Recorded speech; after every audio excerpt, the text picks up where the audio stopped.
This is Tarana here. What about doing a PhD in Switzerland part 3? After recording first part and second part and receiving all your comments, you are interested in exploring this opportunity more.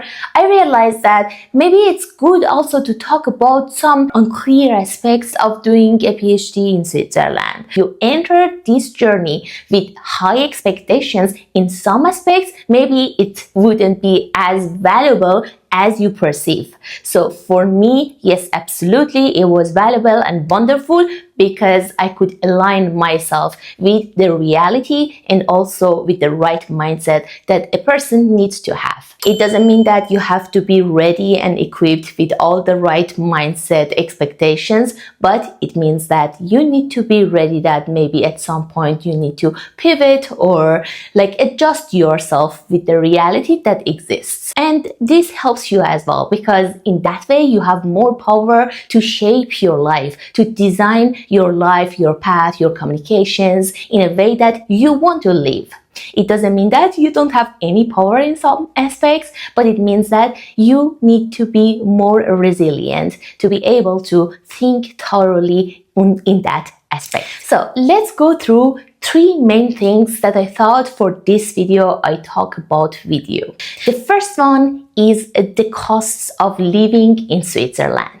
Of course, as a PhD student or PhD candidate, you have salary in most of the cases. So in the cases that I'm not aware of, and it could be different, I don't know, I never heard about it, but in many cases you have salary and you can always go and do the research in the websites, find people and gather more information or directly ask from the administration department in that specific field you want to study. So of course you have salary, but of course at the same time you are aware of the fact that the costs of living in Switzerland city to city could be different, but it's rather higher than the other countries. But at the same time, the PhD salary is higher than some other countries, maybe most of other countries that I know at least. So it doesn't mean that you cannot live properly. In fact, if you take care of your financial aspects, you can have a great life even with that PhD student salary. But the thing is that if you enter this journey with expectations of having a lavish, luxurious life in Switzerland with that salary, maybe you find it a bit difficult. But if you are able to manage your expectations, your way of living, of course, you can live very properly and even you can save good. The second point I would like to really talk about is the permit. I can talk about that from my side as non-European. Your permit as PhD student will be always dependent on your contract that you will receive maybe yearly for your PhD journey. So in fact, for my case, in the field and university that I had, my permit was being renewed whenever I was getting the new contract for that period of time.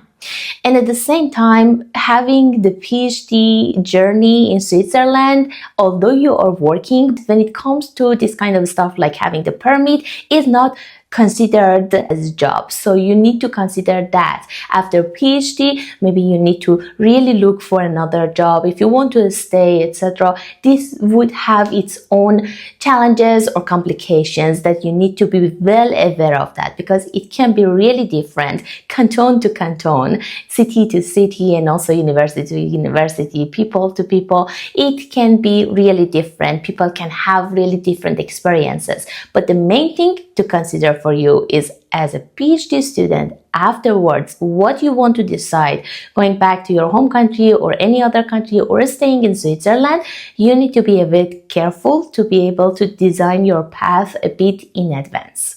And the third point that I would like to talk about is the environment that you are doing your PhD at. I don't want all these videos give the impression to you that you do not need to be worried about the environment you are studying at. The supervisor, the lab, the group, everything is fairy tale and you don't have to be worried about your funding or maybe the environment or the colleagues you are working with. Of course, in everywhere, all around the globe, you can find any other like not so healthy environments. So this is not something that would be excluded when it comes to PhD in Switzerland.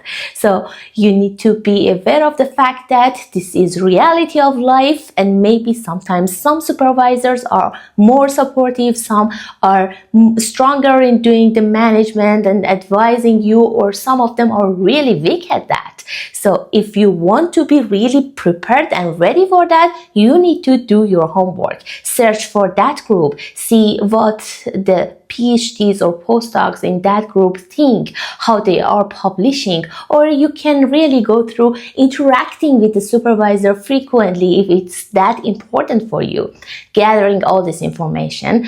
Or at some point, you maybe start your PhD without much of this research, as I did, and you may realize that, okay, there are really some challenges in the way of moving forward your project, and maybe on the way along, you need to design your path personally, as it can also help you to grow as a person.